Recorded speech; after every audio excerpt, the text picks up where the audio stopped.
Hey guys, welcome back to Doc Loyal Talks Comics, and tonight I'm going to talk a little bit about the finale of X-Men 97 Season 2, and this was entitled Dead Man's Hand.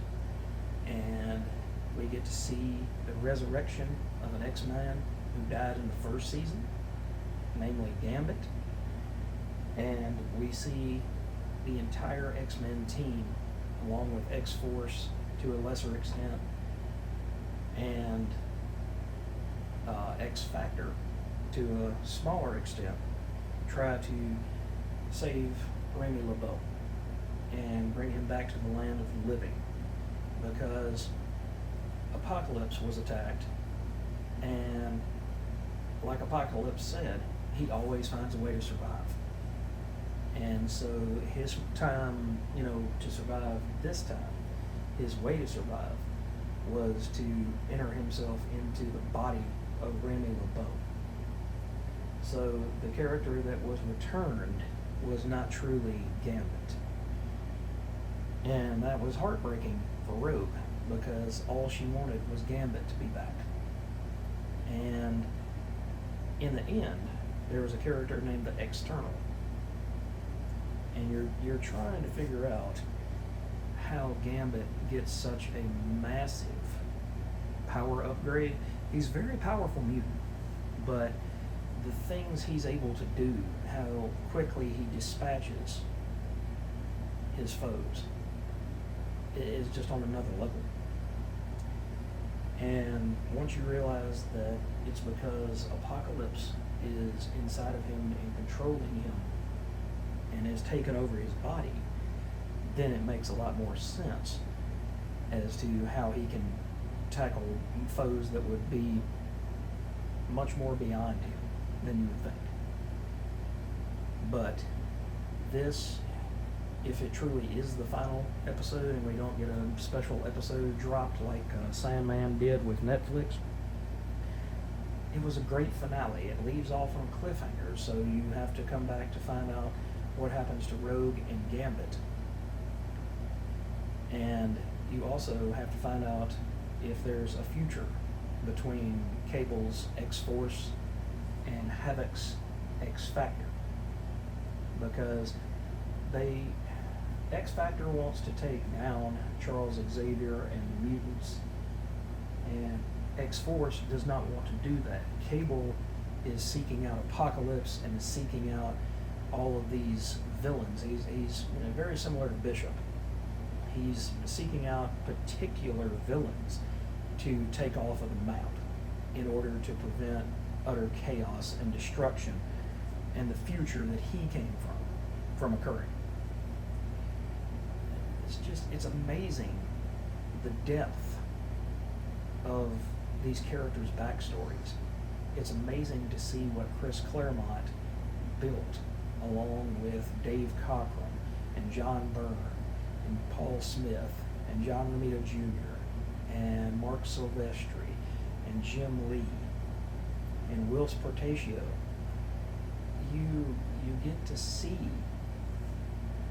this massive, it's kind of like if you had an X-Men Bible, it would be like reading Gone with the Wind or A War and Peace or The Lord of the Rings.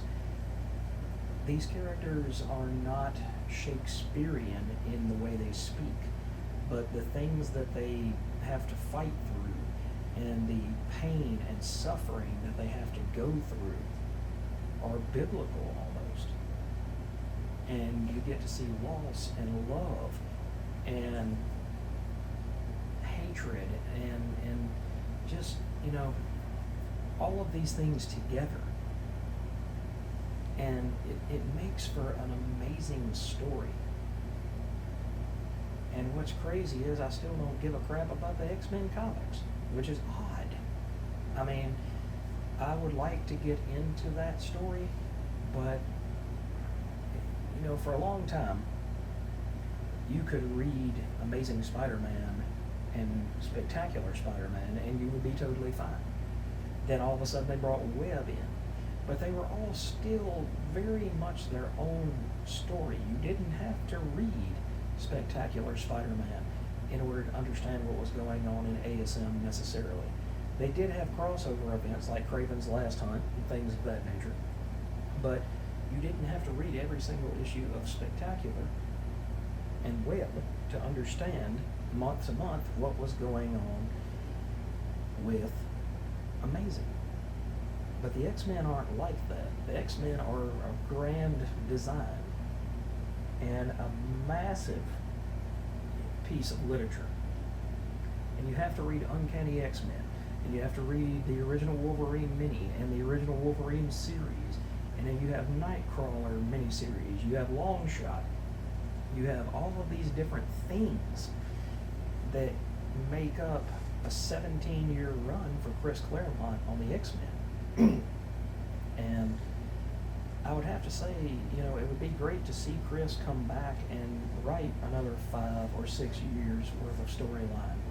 But there are too many editorial edicts now, there's too many, too many strings in the way, too much red tape in the way to ever let a creator get that kind of power again. Just like if Todd McFarlane came back to do another run on Spider-Man or Amazing Spider-Man or whatever, they wouldn't give him the same total creative freedom, for a long stint. Now, if he came in and did 1 to 2 issue miniseries, or even if he did a 6 issue miniseries or a 12 issue maxi series, but, and I don't mean to poo-poo on this if it was anybody's favorite storyline, but it's like Wolverine Revenge. Wolverine Revenge by Jonathan Hickman. Hickman's a master at his craft. And Greg Capullo, who was the artist on the title, is a master penciler. And who was it? Tim Townsend is an amazing inker. So you've got all of these great people come together, and then it turned into just a mishmash. That's a tough word. Mishmash of story that didn't make any sense. And so after the second issue came out, I think, or maybe even after the first issue, they said, oh, this is in a different timeline. This is not in the current timeline. Because you had so many things that so much conjecture that didn't fit with the main timeline that you were trying to, you're like, when did this happen? And you couldn't figure it out. So that's the one reason why I don't know that I could ever really read the X-Men books, is because they tie off into so many other series that, you could spend $10,000, reading all of these stories, even if you did it digitally, and then you'd have to go back and figure out, okay, well, if I'm reading X-Men 212 this month, what issue does that correspond to X Factor or to what other, ever other title you had? It's a massive family tree. So this condenses it down, but it still treats it as adult fare and not merely as a kid's animated TV show. So if you're behind that, why don't you check out this season? Because I believe the entire season has dropped now. This was episode 8 of season 2, and they just left me hungry for more. That's really the only other thing I have to say is that I'm hungry for more. So I hope that season 3 shows up, within the next year or so that we don't have to wait for, to find out what happened to Gambit and Rogue, what happened to Apocalypse, what's going on with these characters. I am excited to find out. So Marvel, Disney Plus, please don't make us wait another 2 years for another season of this amazing animated show. Thanks for joining me, guys. I hope you enjoyed this overlook at and review of this series. And if you like this content, hit that like, subscribe to the channel. I bring you video content just like this each and every day. Most of the time I'm in front of the camera, but for these TV reviews and movie reviews, I tend to just post a static image. So hang around for a little while and you will get to see what Doc looks like. I promise this is not another faceless channel. Anyway, guys, that's it for me. Hope you have a wonderful, wonderful weekend, and I'll catch you in tomorrow's video.